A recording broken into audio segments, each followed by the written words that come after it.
I'm gonna say 2-3 years ago, you turned down a deal with Roc Nation. That was a big deal. You Yeah, had the song. ghetto gospel. Yeah. Ghetto gospel. That shit was going crazy, and they gave you a deal. They offered you a deal. Mm-hmm. First, it was a record deal for $5 million with a respectable percentage, but it was a 360 deal where they got paid off everything. They got paid off my streaming and my touring and performance rights and all of that shit. And then I denied that deal, and then the counter offer was a management deal for the same $5 million, but the only thing that was excluded was publishing, publishing and publishing and merch, and it was like some other shit. But basically, it was like a very intricate, fancy way of not being in a 360 contract, but something so close to it, it still made me feel uncomfortable because it was like, damn. Once again, at that point, I'm already at a point where I probably got 20 artists at that time, 25 artists or something, but Peso's a part of my lineup, or he's finna be or whatever. But even still, from all the artists we got on TSF, if each artist is doing $5,000 to $100,000 a month on streaming, we cool. You know what I'm saying? So it was like, then that's another thing as well.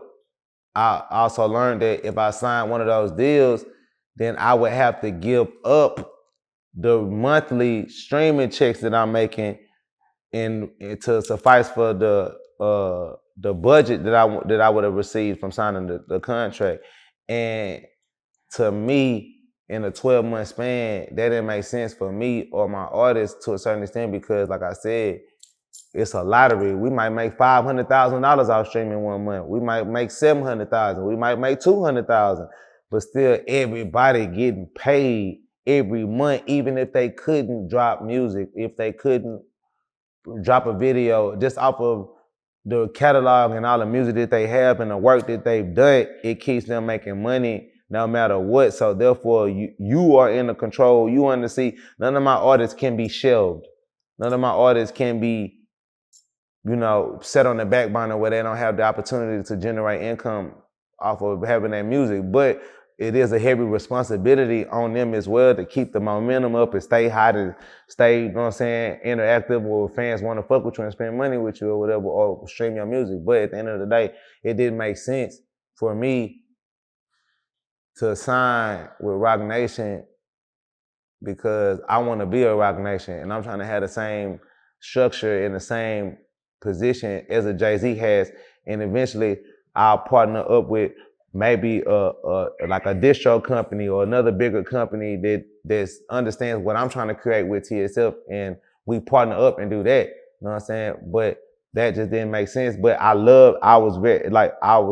wanted to do the shit because I respect Jay-Z and I appreciate what he did for me in my career. That's why I went all the way through with the meetings and I went all the way through with the process because I was very humbled and appreciative that, you know what I'm saying, he took the time out to pick me out of all them people and say that my song was the best song and all of those shit. That was a huge momentum shift and current changer for my career that I'm still to this day appreciative of. So, you know what I'm saying, I definitely wanted him to know. Like, they invited me to Beyonce concerts, all type of shit. You seen that shit. I was doing all type of shit with them at a point in time. But I just still felt I had a different place and a different mission that I want to accomplish. Like, I want to be on some Master P, on some Birdman, on some Jay-Z type shit.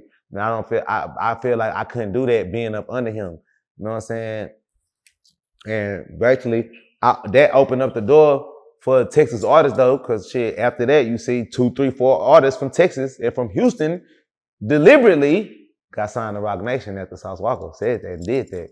So regardless if they wanted to respect it or think, oh, he bumping the well, damn, why all you motherfuckers got signed to Roc Nation after that then? Why they came out here, Snoop, they wasn't checking when they wasn't checking for y'all when the list first came out, what happened? Why ain't getting no offer then? Ain't nobody come off for y'all nothing then. I know it, yeah. That's the difference between me. Cause before I was trying to beat them things, like all the little record labels in Houston, like not even like, bro, this is the thing people don't understand about Houston. It's record labels and street niggas and athletes that's in Houston that's offering more money to street artists than these huge companies are with better contracts because they don't have the same business savvy or the same relationships that these companies have to where they feel like they got advantage over you. So you got real live street dudes or athletes or whatever the fuck, just people that's making money. It ain't got to be neither or. They could just be business people. It's business owners and like business tycoons in Houston that signing people for $700,000, $1 million, $2 million, giving them, I'm gonna put $500,000 on you in jewelry and in clothes and put you in the house for a year and a half, 2 years, and I'm gonna put this other money into you having you a car like Houston. There's a place that does that. Well, a random nobody will pop up in a strip club. He'd have made $5 million, $6 million off of his 18-wheeler trucking companies. Now you want to start a record label? Steel Wheeling Records. He got Steel Wheeling Records, big toe records around this motherfucker. And everybody in this record label got 18-wheeler chains, and he throwing money around there. That's Houston. That's hip hop period. But Houston is a place where you will see a nobody off the streets get lucky with a 6 to 7 figure deal, record label contract that's not with an actual label. It's with somebody that's just from the city of Houston that's trying to get into the record label. And that's what created some of the stars that we have in the city today. You know what I'm saying?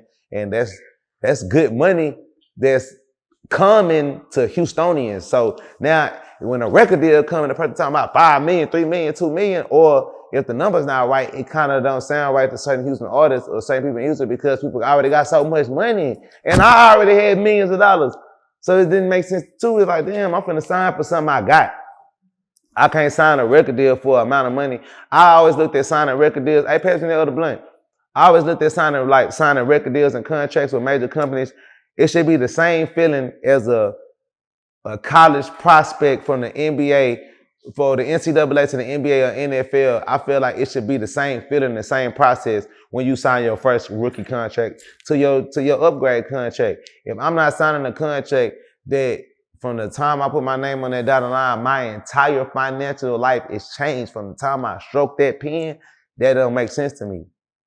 Because I didn't come into this record label broke. Look, Meek Mill recently spoke out. Keisha Cole, YG, Rowdy Rebel. It's like it was maybe 10 rappers in 2021 that said that they've never received any money from their label off streams, only shows. That's and fucking features crazy. And things like that. That's what I just told you. That's what we were just talking about. That means that if you are not, let's say your body is a machine, you're a robot. If they not putting gas in your machine, or if you just so happen you got some broken parts on your machine and you can't perform right now, or your machine is considered obsolete or inadequate at the moment, that don't mean that you can't have a comeback like 50 Cent and Master P and do your OG tour, like the Millennium Tour that they doing for Bow Wow and them. That doesn't mean that it's over, but just at the moment, you're not as important or as relevant or as...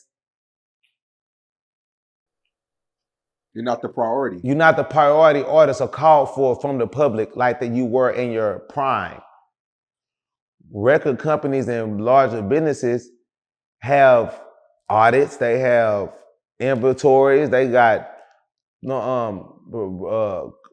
proceeds to losses, wages, and all these different things that they gotta divvy out every year. And it goes to a point where they don't even want to get into the red. We don't want to lose. So when we see that the artist is beginning to lose or beginning to decline, we're going to stop this boat and we're going to leave on a positive note. We're going to find a way to make a certain amount of money and then put this artist in a place where they're not hurting us. They're not necessarily hurting themselves. If they can do something amazing to make themselves relevant to us again, then we'll deal with them again. But at the end of the day, the fact that these artists be living these extravagant lifestyles and be having these appearances and these representations to uphold from being a superstar, it's so easily to be exposed and notice the difference when they stop performing. When an artist stops performing, everything stops, everything slows down. There's no more bags and shoes being bought. There's no more posts being made. There's no more traveling. There's no more weekends. No new jewelry. Coronavirus and COVID really exposed and showed a lot of artists' hands that y'all really not as rich as the people think that